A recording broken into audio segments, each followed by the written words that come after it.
Vamos agora ao nosso quarto e último palestrante desse painel, né?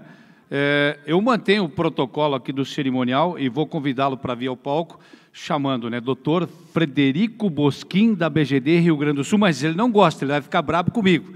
Ele quer que eu chame assim, Fred, venha para cá para palestrar, Fred. O PC já falou que vamos ter que correr aqui porque estamos com o tempo atrasado. Pessoal, vou falar de oportunidades aqui. Eu sempre gosto de falar do copo meio cheio, tá? Então, tem revisão da regra aí, a gente deve estar...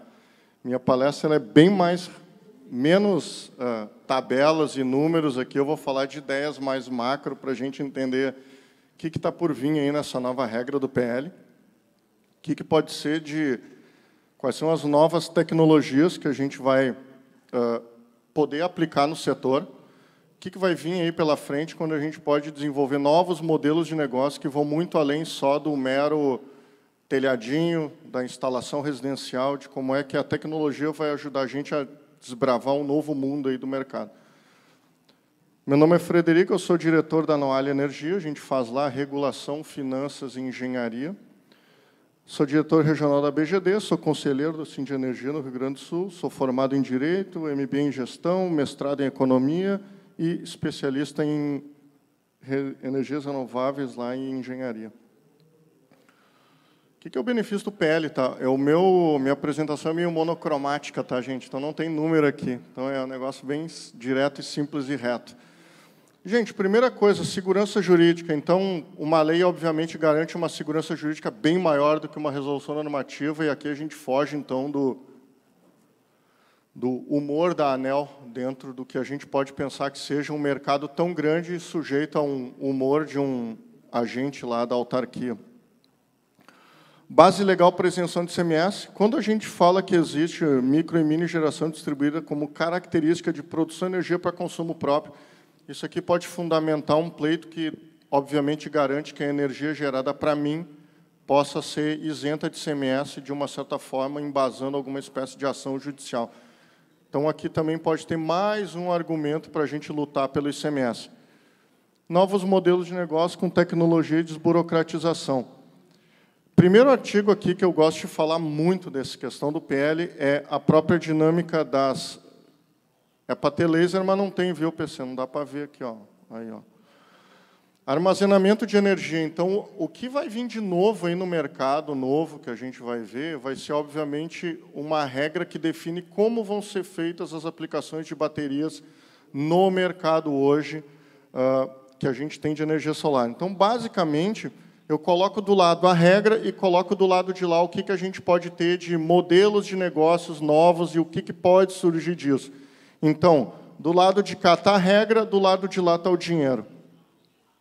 Baterias. Vocês devem estar vendo aí na feira, está todo mundo querendo falar de inversores híbridos, baterias, medidores inteligentes, smart grids, smart meterings, todo esse tipo de tecnologia de digitalização do setor.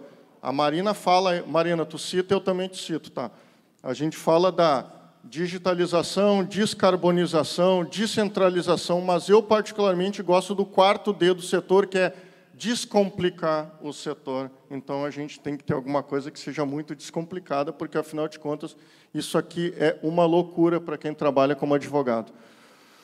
Então, assim, gente, quando a gente fala em armazenamento de energia e baterias, o que a gente pode, obviamente, contar como não só guardar energia, tá, gente? Tem uma coisa que foi dita aqui hoje que é... Ops, volto. Que é basicamente essa questão aqui dos serviços ancilares, tá? Aqui, obviamente, ficou ruim, não dá para ler, porque o telão também não está ajudando. Basicamente, serviços ancilares são aqueles serviços onde a concessionária paga para a gente oferecer algum tipo de serviço de regulação e controle de frequência, acompanhamento de carga, daí a modulação, obviamente, das cargas, reserva de potência, controle de tensão e black start. O que é isso? Quem faz essa função, na maioria das vezes, são grandes usinas hidrelétricas que fazem a partida do black start quando a gente tem um apagão. Quando a gente consegue ter baterias, obviamente, num futuro muito próximo, a concessionária vai conseguir remunerar a gente por isso. Seja também pela própria lógica de regulação de frequência e todas essas funções.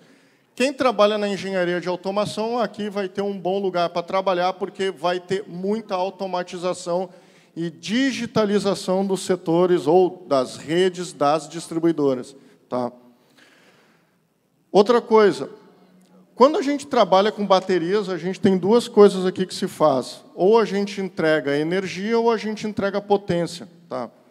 Quando a gente tem a nossa bateria dentro de casa, a gente faz, então, a melhor avaliação da relação ponta e fora ponta, ou isso aqui a gente chama de peak shaving, o corte do pico de energia quando ela está mais cara da concessionária.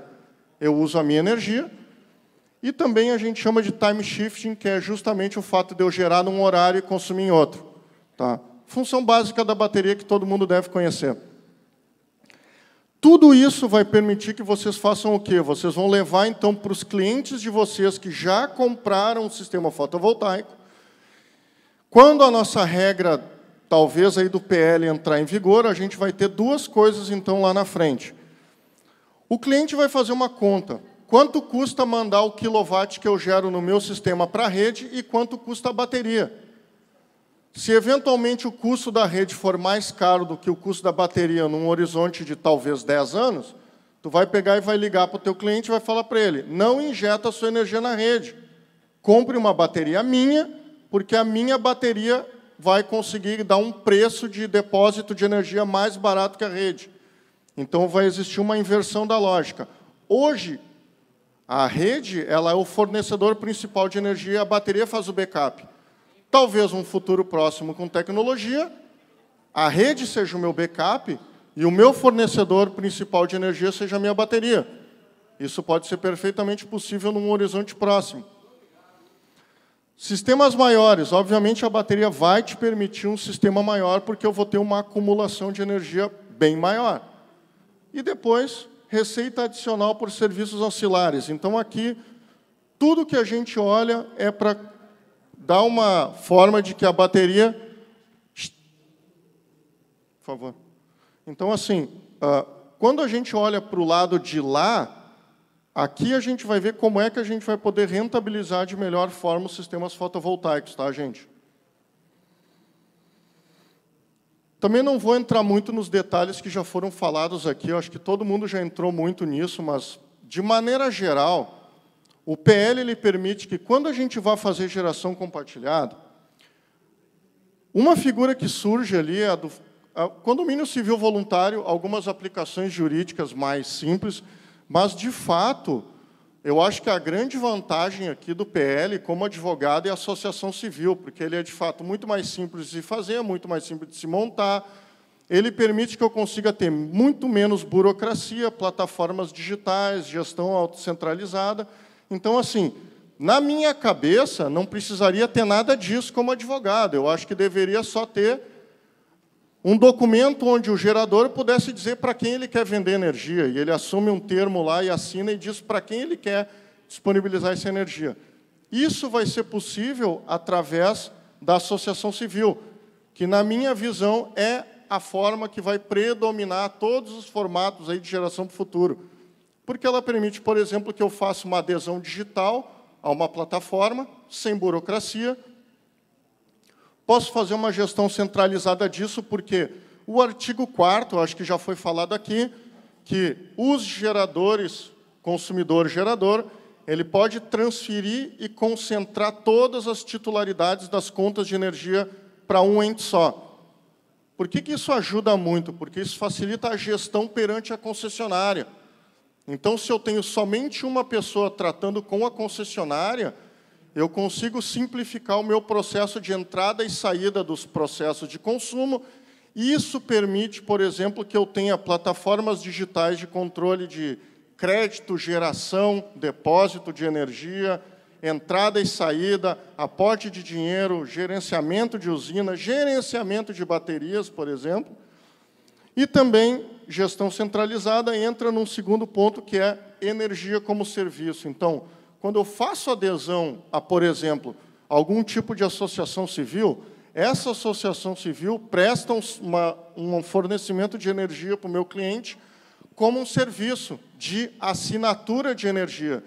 Então, isso facilita com que vocês olhem para esse mercado novo e pensem, como é que eu posso ganhar dinheiro nisso, fugindo da ideia de só vender sistema fotovoltaico para o cara lá no telhado dele? Vocês vão vender serviços, vocês vão vender digitalização, medidores inteligentes, baterias e, talvez, eventualmente, algum outro sistema de leasing de equipamentos. Também aqui um ponto que eu levo, isenção de ICMS e PIS/COFINS. Esse é um ponto meio controverso. Quando a gente transfere todas as titularidades das contas para uma pessoa só, em tese, a gente está transformando a geração compartilhada num autoconsumo remoto, né? A gente já sabe que o autoconsumo remoto tem um benefício de ICMS.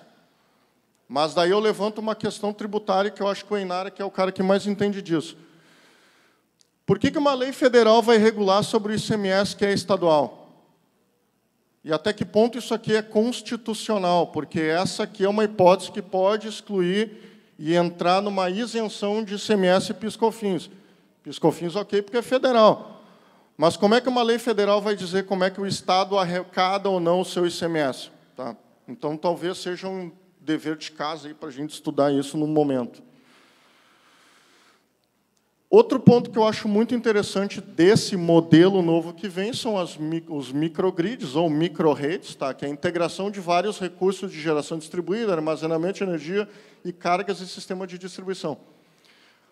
Basicamente, aqui, o que eu digo é justamente o quê?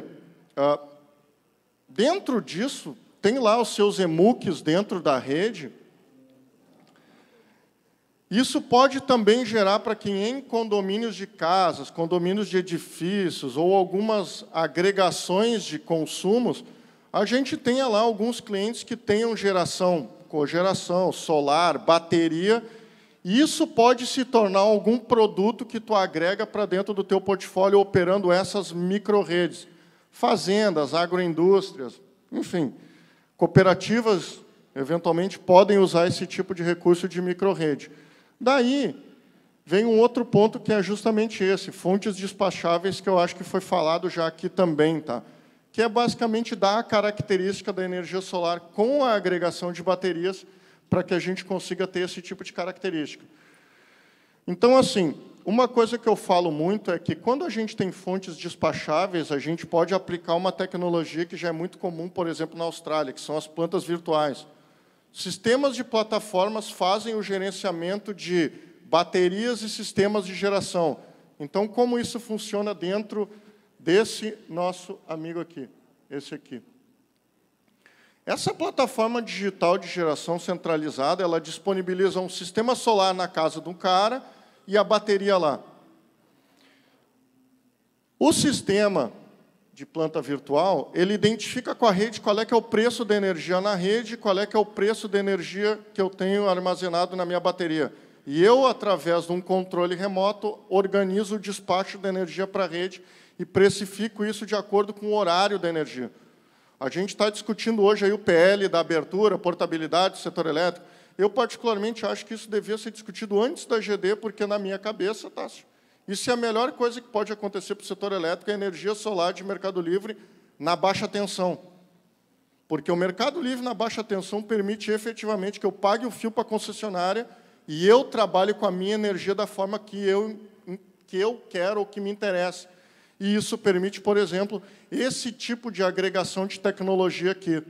Então, basicamente, condomínios geradores, agregação de gerador e bateria para despacho otimizado, ou seja, se eu tenho um condomínio de casas, lá um Alphaville da vida, o administrador do condomínio pode pegar e contratar um serviço onde cada casa tem o seu sistema e a sua bateria, o seu carro elétrico, e o sistema faz automaticamente o controle da carga e da geração para precificar isso com a rede, identificar qual é que é o melhor momento de disparo da energia para a rede para fazer isso render dinheiro para nós.